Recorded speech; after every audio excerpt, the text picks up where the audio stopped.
I am still trying to decipher the butchered RS-232 messages that come out of this thing into something I can use for another display or device or whatever. So I needed a feeling of accomplishment, so I decided I was going to change the steering rack in my truck to a rebuilt one that I had been sitting around that I bought on eBay about, I don't know, umpteen years ago. So I spent the weekend putting that power steering rack in my truck. And then I went to back out the driveway and I got stuck in reverse. Because this bracket right here on the new power steering rack is welded a ½ inch off to one side. And I don't got enough big enough hammer or enough room to swing it to bang that thing back over. And the other option is to redo the shift linkage, which is now too short. Guess which one I'm doing. Stuff I've been working on.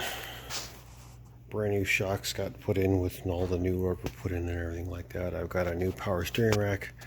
This will probably go on my other truck just to make sure it's good, and then we'll put it back on this one. I also got a bunch of new brakes, calipers for the front of this truck because I don't know who repaired this last, but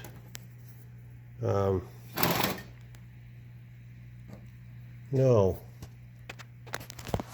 Just no. That is heat shrink tube art.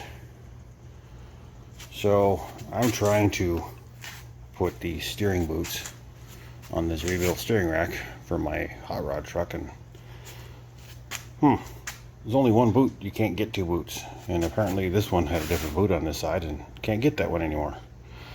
So in order to build it up, I thought about cutting a piece of radiator hose or something like that. Didn't have it, so that is strip rubber wrapped around with heat shrink over it, and that's how I'm going to make this boot fit. The world's redneckiest lathe. Yes, so here's how it works. See if I can do this with one hand.